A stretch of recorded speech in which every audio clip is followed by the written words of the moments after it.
thank you all for being here for this inaugural workshop on research data sharing, particularly focusing on the complexities of metadata data standards and documentation best practices. So I'm Chris Elby. I'm your Associate Dean of Libraries and Information Sciences here at Mount Sinai. I also do happen to be an NIH study section past member proposal reviewer, kind of bringing that part of my own experience to today's workshop. We'll really just go over a few logistics about the chat and Q&A and things like that, and then move right into the content. Please, if you have questions, raise them in the chat throughout. I'll go ahead and try to keep an eye on the chat, but also I have my colleagues here who will amplify anything that you raise in the chat that you'd like to have discussed. We'll stop at several points through this to do some small exercises. And then at the end, hopefully have some time to reflect as a group, maybe on the takeaways from this workshop, but also what do you see as the biggest challenge to integrating any of this into your own work, whether it's your work as an individual, your work as a lab leader, things like that. So to begin with, we'll go over some work with the FAIR principles and get ourselves started there.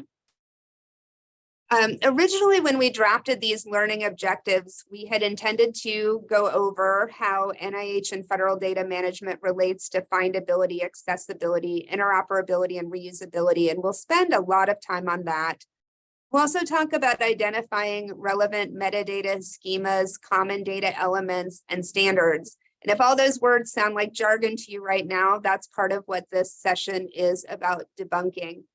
Originally, we had grand plans to also have some time to develop sample documentation or to work with preparing practice data for deposit, but I think in an hour-long workshop with such a disparate audience, and also just recognizing right now that doing hands-on work during lunchtime may be difficult for folks, we decided to kind of take that practice work to a level where we give you the tools where you could do that practice work on your own, but we're not going to try to actually make it happen during today's workshop.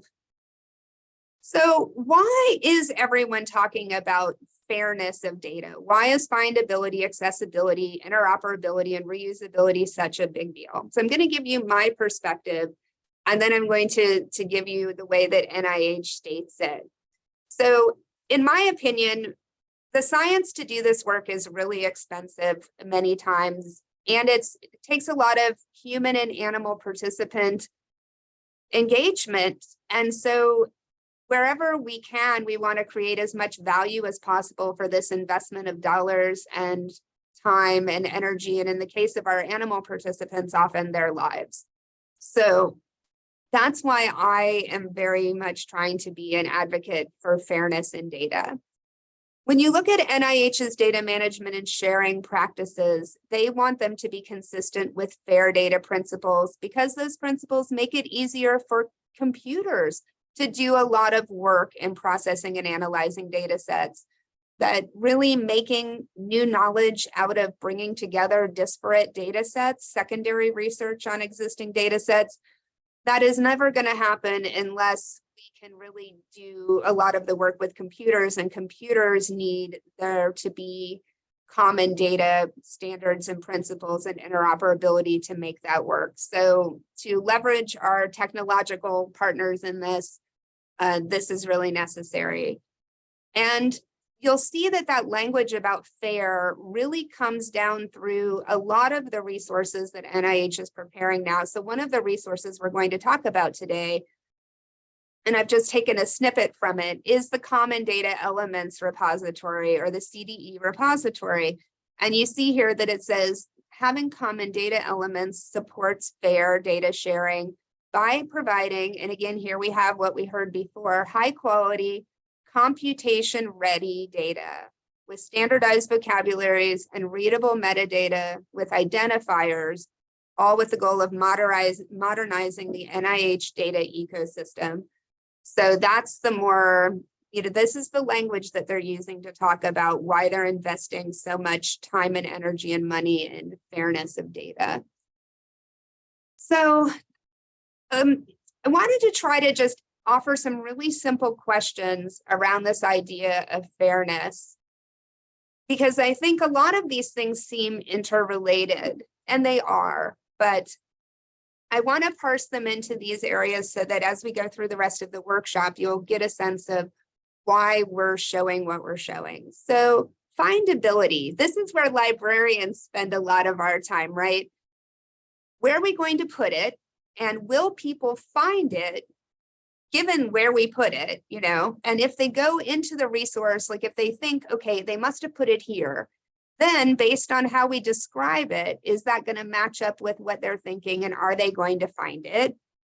If I've published my work and I'm pointing to the data set, is it actually a direct link? Is it going to work?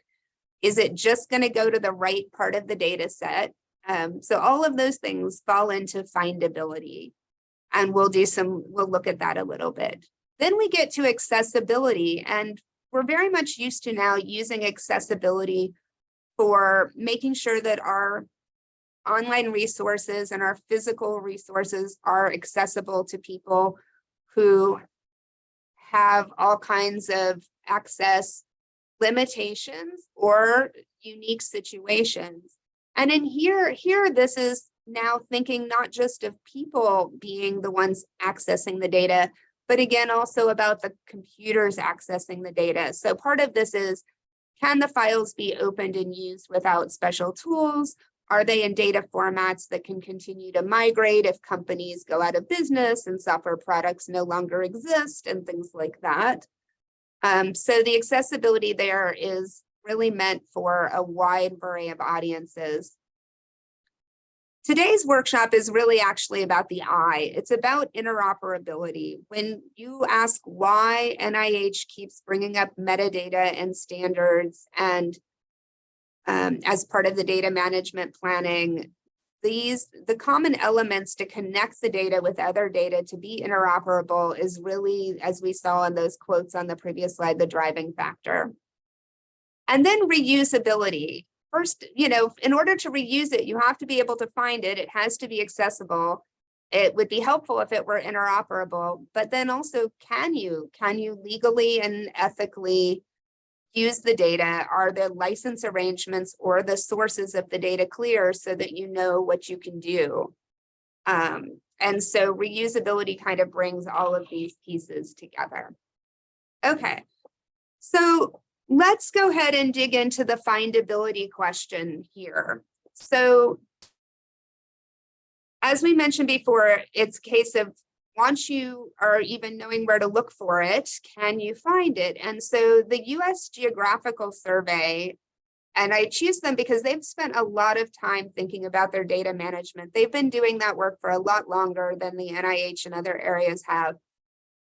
They said the number one most important thing for findability is to choose a descriptive title for your data that incorporates those who, what, when, where, and the scale. And they said, you know, because that's what people are going to see. So I hope you're all seeing on the left the example template. They said, you know, they give you kind of this framework, and I want you to take down this framework for yourself, because when you think about your own data set, can you write your own data set in this framework? My data set is the measurement of X in, you know, this particular place of this particular thing during this particular time. So they've given us some pretty concrete examples over in the left-hand side. On the right-hand side is data.gov, and that one, maybe we don't have to put the URL in the chat because it really is just data.gov. It's a data catalog of federal, state, and local data that's available to be found and used. So I'm going to be using for this kind of use case today the idea that I'm looking for I'm doing research on mental health status in New Yorkers. Okay, and so it is challenging to get time and energy from folks who are struggling with mental health challenges to make the time to participate in research. So anything that I can do to use existing data that already has been compiled is helpful because it reduces the burden on those participants. So I come to the data.gov catalog and I say, okay, I'm going to search for mental health in New York. And I get 817 data sets. And I want you to just take a minute. I hope the print's not too small so that you can actually see the titles of these. But think about what we just show you on the left in terms of a good descriptive title. And then look at what you're seeing for the titles on the right-hand side. Would anybody like to, in the chat or come off mute, whatever you like, say any kind of themes you're seeing here about the difference between the ideal descriptive findable titles and what we have on the right-hand side?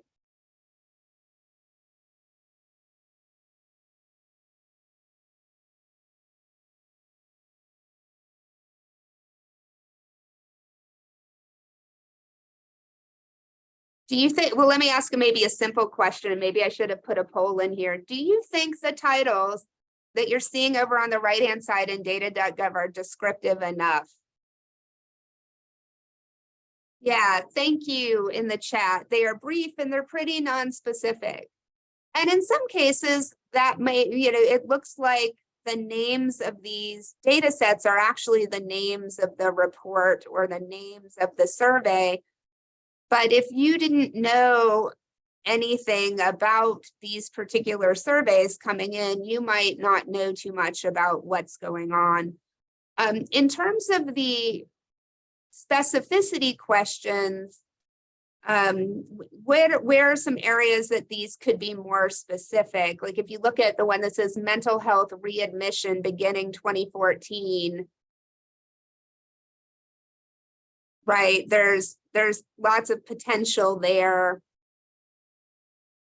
The county mental health profiles, for example, the title doesn't have that it's the state of New York. So we're lucky to have those brief descriptions below in this particular case, but in many cases, you might not have those brief descriptions. Okay, so let's go ahead and go to the next slide, which is really an exercise in findability. And I'll give you one, you have two options here. You can take one of those data sets that we just retrieved to try to make it be more findable, meaning have it be more descriptive, or think about your own data set and write a findable title for it. So let me just go back so you can see that again. So either take the template over here and think of your own data set and write a title for your own data set, or take this example template and kind of take one of these titles that you thought maybe could be better and rewrite it. This one perhaps is pretty good, developing and validating a brief jail mental health screen in Maryland and New York, right? We have the measurement is the screen, right? And it's brief. And it's for mental health. It's in the jail setting in Maryland and New York from these 2-year time periods. So that's probably one of the few that has all of the kind of descriptive features that the template asked for. Let me just give you another minute or two to think through that.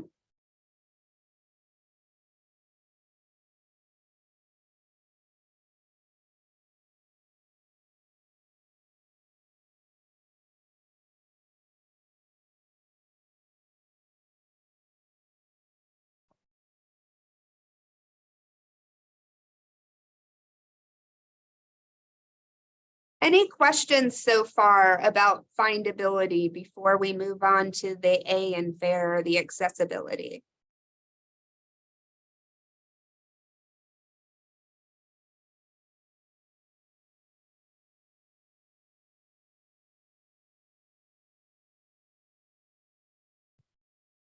Okay.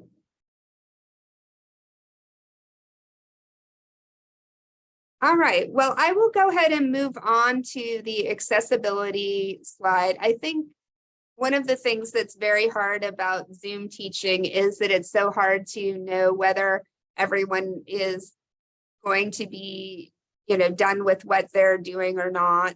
And I see a question in the chat about, can we write the variable name? And I think, yes, we'll talk a lot about variable names in the next several slides. I think that depending on what, you may have too many variables to write the variable names in the title, but if there is one primary variable, that can often be the measurement that's mentioned there. I think that can be sometimes one of the most important things. So great question there. All right, so accessibility. I actually have a lot of data on this slide that is not only about accessibility. So the NIH recommends several different kinds of repositories. The one is the ones that NIH themselves actually run. Then they have a set of generalist repositories that generally follow good practices that they call out on their website. They say that they are not actively recommending any of those, but by listing them on their website as high quality exemplars, I think that kind of sends the message that they think that these repositories do a good job. So Dryad is one of the repositories that's posted there. The reason I've chosen Dryad today is actually more because the data set that I published that I'm using to share with you for this exercise is published in Dryad, and that's because the journal itself, the open access journal that we published in, it's a federal government journal, and they required us to deposit our data in Dryad. So I thought it was safest for me to use a repository that I had actually used before to share with you, but I was happy to see that NIH also has it on the list there as well. And so these first couple of points are points you'll see almost everywhere. Make sure you have all your data together. Make sure that you can share it, or you know what you can't share based on your human participants protection, based on your IACUC, based on your consent forms. Make sure that you have all of that clear. Once you do know what you're going to be depositing into the repository for sharing, then you hit the point about making sure your data is accessible. So the two things that they have a couple of things there, but I really chose to highlight two of them here. One is this idea of open file formats. So how many of us do our work and we have Excel spreadsheets? Well, we also have the choice of bringing down our data in CSV files or comma-separated plain text files that could be used by any project. Although our world tends to be full of Microsoft users, that is not the case for the world gone large. And the point of this is to be very accessible over time. And so, companies may change, products may change, vendors may change. I've seen lots of things, done in WordPerfect, for example, a long time ago that now people aren't able to open at all. So the idea that it is okay to have, if you have a bunch of different formulas and things in Excel that make the Excel really valuable for people to have so they don't have to recreate the wheel, that's fine. But then also putting the data in CSV so that people who don't have access to Excel can use it, or so that it can be migrated forward as just the data itself. So that's one of the best practices they have. Yes, absolutely, CSV. The other is to clearly handle and explain missing data. And we'll kind of come back to that in a couple of different places, to both handle it consistently and clearly explain it, and to address it in the data set so that if people are examining the data set and wondering, did they not download it correctly, or did something go wrong, or how much missingness is in the data? Are they going to need to come up with a different, imputation model to replace the missing data, or have you already done that? Things like that are really important in terms of people being able to handle the data accessibly. The other items they dealt with that we're going to deal with today are organizing your files in a logical schema and describing your data set in a README file. So I see one of the questions in the chat. So there's so many ways to deal with missing data that I'm not going to suggest any one particular thing here. Although I generally would not replace them with numbers, because numbers are computational.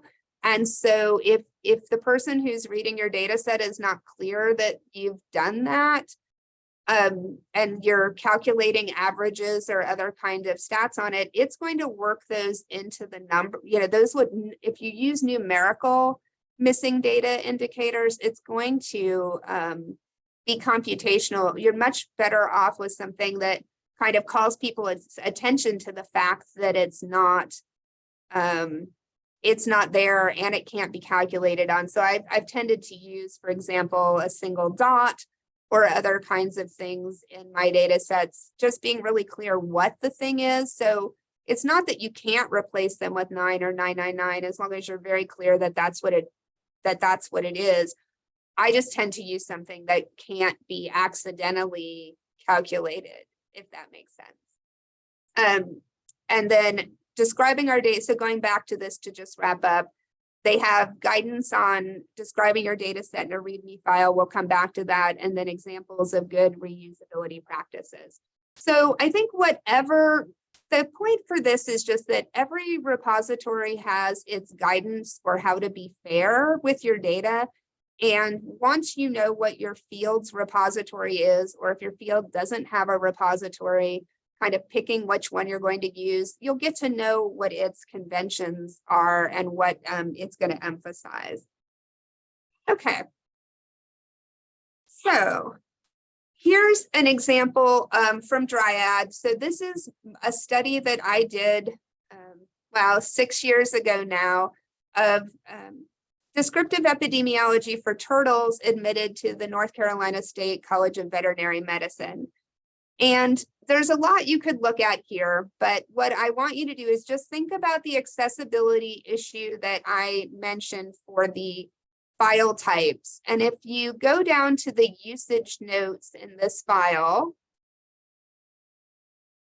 what kind of files are these that I've posted based on you reading the usage notes?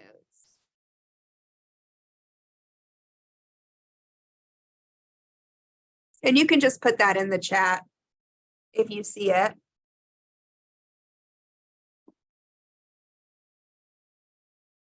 It says it in both the narrative, and then you have the file names at the end as well.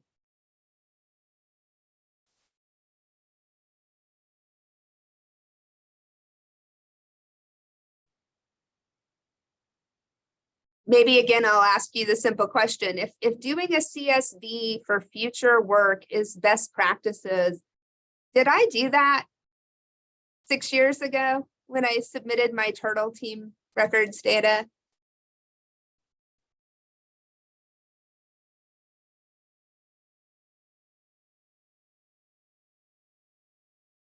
It's okay to call me out on the fact that I didn't.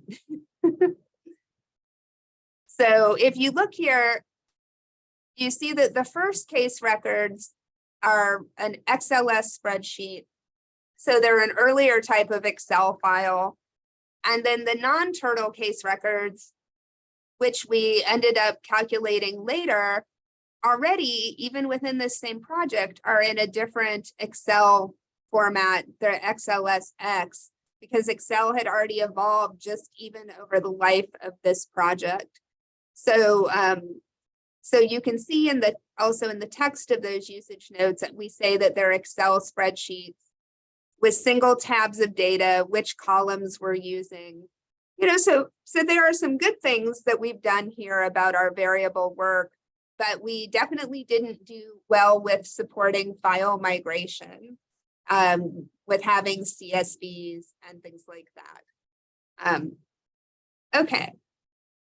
Anything else that anybody wants to point out that we didn't do, perhaps, that we could have wanted to do based on findability with the title of this?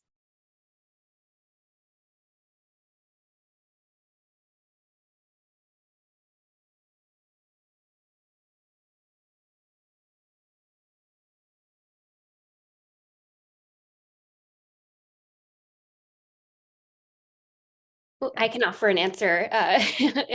One thing that I noticed is there are no timeframes listed in the title. Yeah, thanks. So the title of the article doesn't have the timeframes in it. Where we had done it was, if you look down under the usage notes, we did the timeframes in the, it's kind of like we couldn't bring ourselves to do everything together. We did the timeframes in the individual data files, both in the file names and the file titles, but we didn't have any locations there. And then in the actual article title, we have the locations, but we don't have the coverage years. So we just really weren't consistent at all. And it was a good learning experience. This was our first publicly deposited data set. So I just want to say that, like, you will always have opportunities to be better. And, you know, so I don't think anybody expects that it ever is perfect, but you learn from your mistakes, and I think you go forward. So thank you. So accessibility, how's that going in data.gov? So when you look at what data formats we have here, what are you seeing? Are you seeing Excel spreadsheets? It's okay to put in the chat, anybody who wants to chat in the chat.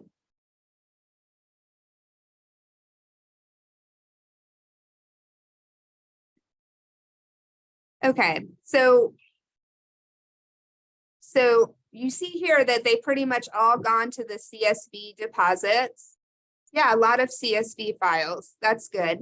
And the other files may or may not be, the other file types may or may not be familiar to you. So I've just put a few of those here as kind of backup, because you may not know or be familiar with all of the different frameworks. So, but you do see a lot of JSON, which is JavaScript object notation. You do see a lot of XML. XML, I would say, is the most common one I have seen. Just it's been around longer. It's standards based, is derived from SGML, which is a different kind of markup language. And then you start to see a lot of this RDF, which is really about describing web-based information that has uniform resource identifiers. So data.gov is trying very hard to get its data up in these accessible formats that we've been talking about. Okay, but as you know, the whole reason we're having this workshop is probably more about this next category of the interoperability enablers. These are the ones where, you know, NIH says, well, what metadata are you using? What standards are you using? What ontologies are you using? So I think we're going to go ahead and shift to that for the last part of this workshop. So I've shared with you again here what the US Geological Survey says about metadata and what NIH says about metadata, because it's not just the metadata, it's also the associated documentation. So still, we're back to it's the information about your data, the who, what, when, where, why, and how, so that you can understand it as a human looking at it, so it can be reused without too much effort, and so that it could potentially be integrated with other data. And they try to follow a standard format to make sure that they can be interoperable. When you go to NIH's discussion of this, it again is about allowing people to understand how to interpret the data. But this is interesting too. This is actually part of, you know, scientific preventing misconduct and misuse, misinterpretation, and confusion. So not only does it ensure that people can use it, but if you're the original creator, this is your defense against people misinterpreting your work, misusing your work, being confused about your work. So a lot of times, frankly, I hear the argument, it's a lot of work to do this data cleaning, data naming, data integration, and it's not work that benefits me, it's work that benefits a future reuser of the data. And here NIH is saying it's also going to be good for you, because it's going to make sure that people don't misinterpret your work when they're working with your data. So I think that's a helpful takeaway.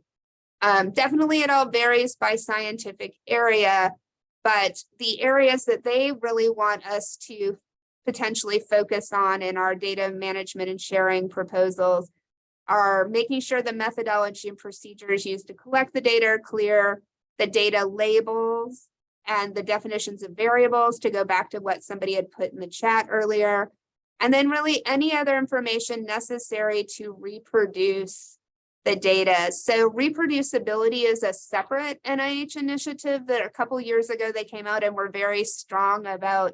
We need to do everything we can as investigators and reviewers to make sure that our science is reproducible. And I think a lot of times when we go to clean and look at our own data and to rerun analyses, I think one of the times you learn most the value of doing metadata is when someone leaves your lab and you try to go and finish or reproduce the work that they had done with the data. And that's the time when this becomes really important and really valuable. I'd be curious as we go into the discussion whether people have had that experience, whether the times when you work most with your data or when people are in transition. I think that if it's not happening up front, it does tend to happen in that stage of the lab life and environment.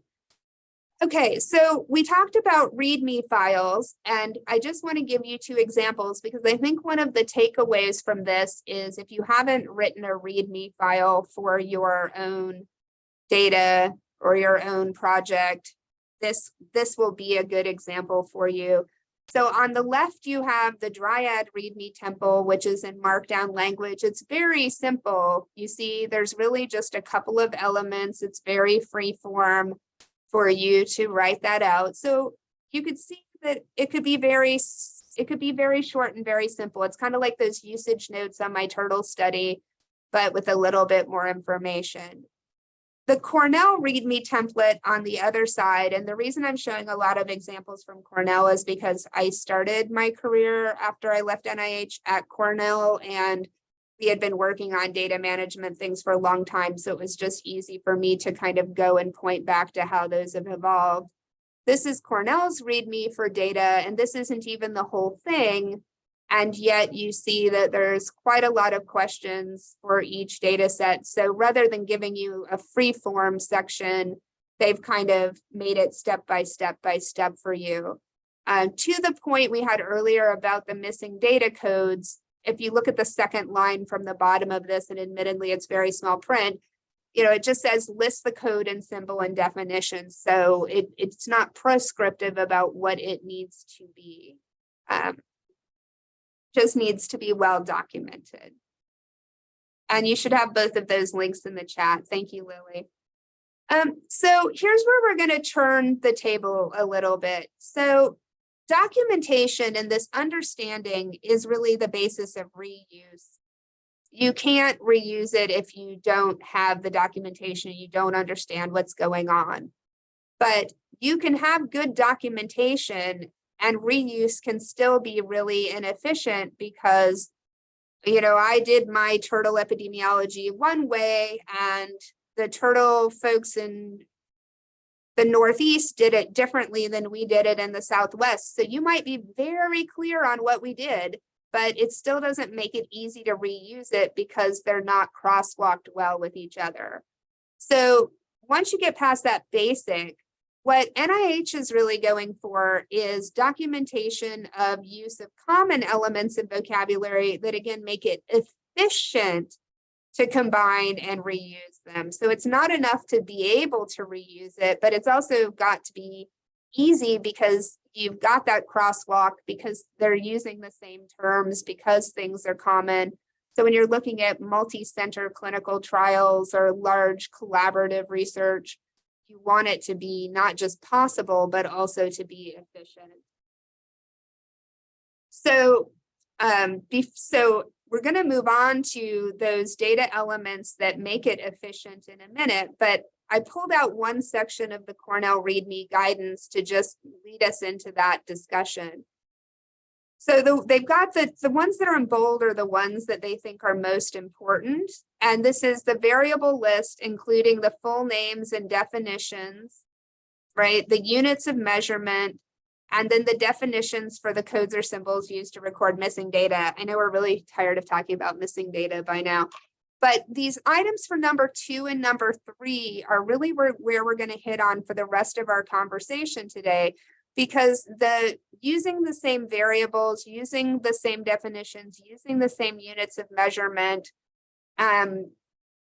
allows us to bring the data together rather than have to do a lot of conversions. And so NIH has actually invested in that kind of metadata, these data elements, these ontologies, and these standards, so that everybody is doing the same thing where it's appropriate. So the 3 we're going to talk about today, we're going to talk about common data elements, which are variables that are paired with a very specific set of allowable responses so that the data collection can be consistent, particularly useful for clinical trials or different site studies, but not specific to human medicine, not specific to clinical trials, could be really useful for a lot of other things. Ontologies, being a vocabulary and set of concepts and categories that you can then show relationships between items. And we'll use the example of the gene ontology for that. And then standards. And I'm not using the big S word standards here, like the international standards. There are standards that are standards light that I think also fall into this category. Meaning guidelines or other kinds of things that most people in a field will follow, even though it's not an official required standard. And so if you're using any of these when you're writing your data management plan, it's good to point that out, because NIH will be happy to see that you're making efforts towards this interoperability effort. So here's one of the examples that we're going to go ahead and talk about. These are the NIH Common Data Element Repository, or the CDE repository. This really got it was already underway, but with COVID got much more robust very quickly, because they wanted to bring together the COVID-related data from all of the different clinical centers. And so they needed to make sure that all of the data elements were coming together and able to be connected to be able to aggregate the data. I wanted to pick one that would be useful for almost anybody's human subjects participants research. So I picked this example for age units. Now you might say age is simple, right? Days, months, week, years. These definitions you may not feel like you need, but the answer of I don't know, meaning the person doesn't know, versus unknown, meaning the investigator has no idea, we didn't record it. There's a big difference between unknown versus don't know versus prefer not to answer. And so this is an example of if you are going to do something with age, you will want to, from NIH's perspective, use some of these common data elements to address this, because it is different if the person doesn't know versus you didn't ask or they don't want to tell you. Those send different messages. In addition to these individual elements like age units, they also have what they call forms or bundles. So we here at Mount Sinai have been talking about social determinants of health a lot. And I actually don't think I put the link for this in the chat list link, but I'll, Lily, I think you could find it on the About CDE page and the BRIC Social Determinants of Health, or in the slide deck I gave you to put it in the chat. This is a whole form of many, many variables with different definitions that can be used, and this is their tool for social determinants of health measurement. So definitely they're trying to make more of these that are relevant to all of our areas, but in your write-up on your metadata planning, if you haven't started collecting data yet, saying we are going to collect some of our data based on the Common Data Elements repository, such as, I think is a helpful, it's helpful to show that you're aware of and using that. So in terms of ontology, this is another kind of logical structure. I'm curious. I think the genetics and genomics audience have a lot more of these tools than many of our other areas do. So if any of the course attendees today are from this area, that several examples are coming from here because this group really does try to sort it out. So what we've done here with the gene ontology community is try to make sure that we have standardization and shared understanding around the different kinds of biological functions, because you can imagine there's many ways to say that. You know, when you look here, these are all nuclear receptor activity class or terms. You could see that there's many ways that people might want to say that. The pathways that are carrying out different biological programs might have different names. The cellular locations, and then the relationships amongst all of these things. And the fact that once you start using a standard structure and vocabulary or this ontology, then you're actually able to search based on that. So you can search on an organism in a standard way. You can search on the class, the type of biological function. You can search on the level of the evidence and where it came from in a consistent way. So this has really facilitated asking those questions about biological processes and functions as well.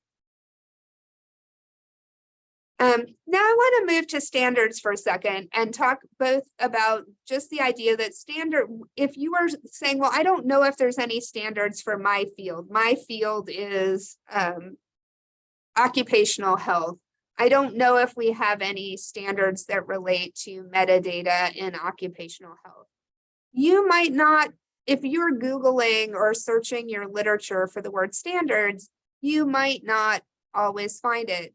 You might be also needing to look for guidelines or checklists, and you might be looking not only at the type of activity, but also the type of experiments or the types of studies that bring this up. And I shared this example from the Gene Expression Omnibus as an example, right? Because they call the same thing here. So they're talking about this minimum required information, Miami and MINISIC. I actually don't know how you pronounce that acronym, but here they call them guidelines. And then in the next sentence, they call them standards, right?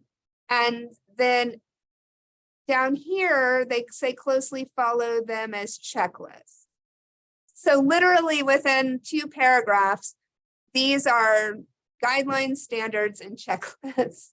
So I bring that up because if you're searching just for standards, you might not find anything, but if you have robust guidelines or checklists for your field, those could be used in the section of the NIH write-up that says, are there any, disciplinary standards or things like that? And then same way here, you could be, oh, it's about gene expression. Okay, no, it's about microarray studies. So, are there standards or guidelines or checklists about gene expression?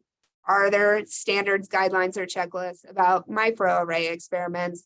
Those 2 searches kind of combined with or are probably, okay, I looked pretty hard to see whether there was anything available that I should be attending to. Okay, so in the couple of minutes we have left, I want to actually go into finding metadata schemas because it's unlikely that the 3 examples I've shown are going to be what is necessary for your particular area. So these 2 links, and I don't think I put these in the chat, but we can send these out afterwards. The Disciplinary Metadata Guide and the Metadata Standards Catalog are 2 places that you can search to see if there are structured metadata tools for your discipline. And I just took the liberty of bringing up the health metadata schemes from the UK group. And these are high level. And there's only 5 here under medicine and health. The first one, the CEDAR template model, is funded by NIH. And so we'll look at that next. Oh, thanks, Lily. Then also down at the bottom, if any of you are doing clinical trials and reporting through clinicaltrials.gov, that protocol data element definitions down at the bottom is already how you're reporting data through clinicaltrials.gov. So the CEDAR template model, I was going to show a video, and what I might do is go ahead and us have our discussion, and then if we have time, the video is only 2 minutes, and the link, actually it'll probably be easier just to have you go visit it yourself if we have time left at the end. But basically, it's even though this template model description on the site makes it sound very general, it's actually very much focused on, if you look down under the tools section here under the CEDAR workbench, on making sure that those common data elements, the CDEs that we just talked about, are linked up. So, and this is an NIH funded project. So I do think if you do nothing else from today, if you haven't heard of CEDAR, you might watch the video and take a look, because this would be a way, if you were setting up new data intakes, that you could set it up in a way that uses existing metadata and vocabulary. And you see that it's already kind of pre-populated with a lot of that. When you sign up for the Workbench accounts and their free registration, they look like there's nothing going on. So you kind of get this blank screen and you're like, what am I supposed to do next with this? So it is definitely a little bit of a learning curve.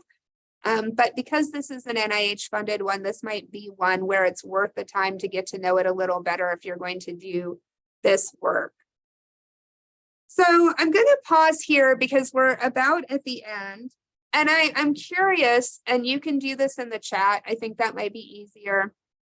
There's obviously a reason you came to the workshop. So be curious, like, for your biggest challenge, like, what brought you here? What's the biggest challenge for implementing this in your work?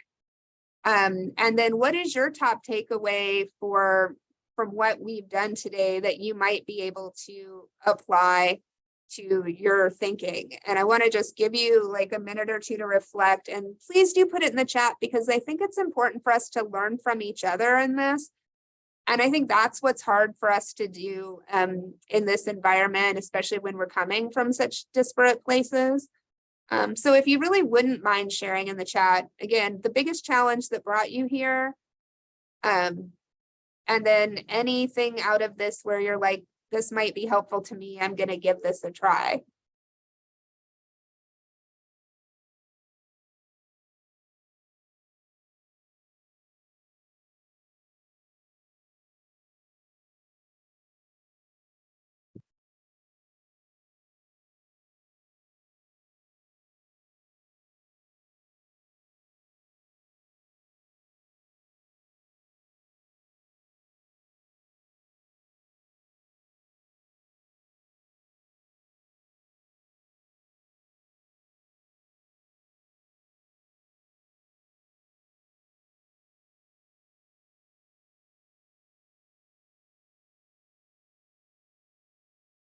And I just shared probably one of my biggest challenges is I've started to work a lot more with different teams all over the country, and like realizing we have to stop and set it up all at the beginning and not really get started until we have it set up is something that we just have to start building in the time to do it at the beginning. It's hard to do it at the end and get everybody corralled at the end to be like, hey, what did this mean? And why aren't these two things merging and stuff like that? So for me, that's the shift, to start at the beginning.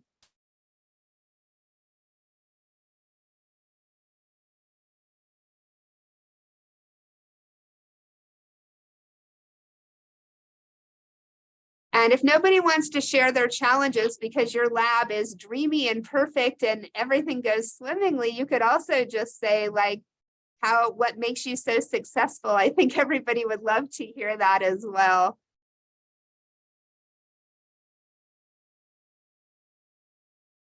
And then I'm going to go to the last slide on some takeaways from this, generally speaking, for y'all, and we'll wrap it up.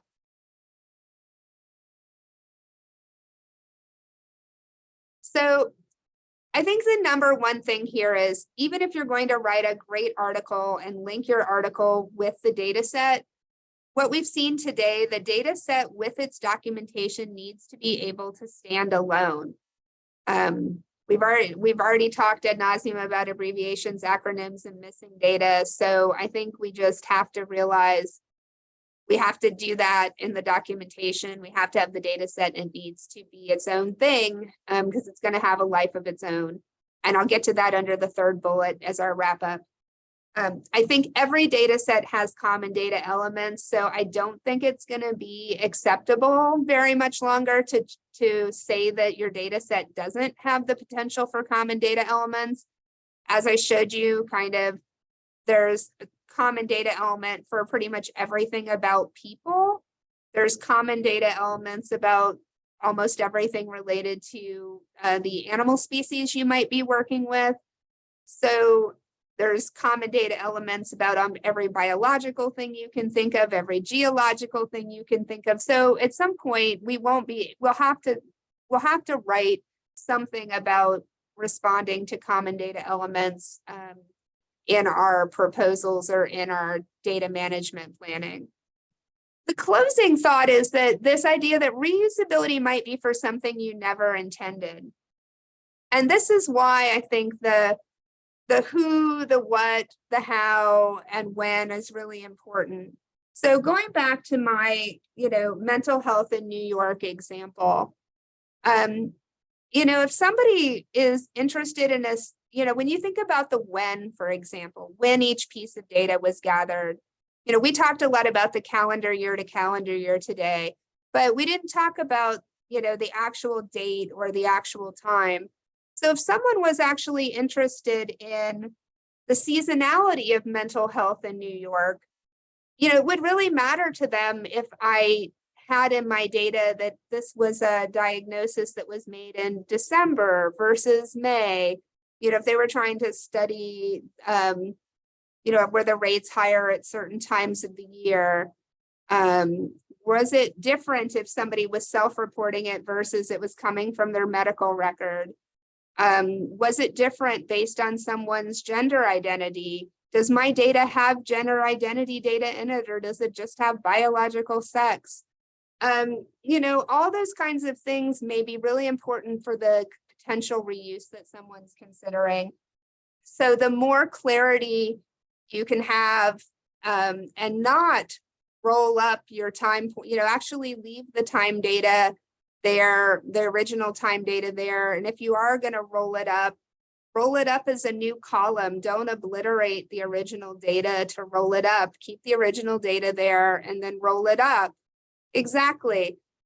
So if you don't lose the granularity you once had, if you don't have to, because somebody else might be coming to this very much for the granularity in your data, and being able to advertise the granularity of your data could be very useful. So that's all I had for today. I hope that this has been helpful. It's, as I said, it's our first time offering this. So please do email me or email the library if you have any questions or would like to talk about this further. I really appreciate the fact that you shared your lunchtime with us. Thank you.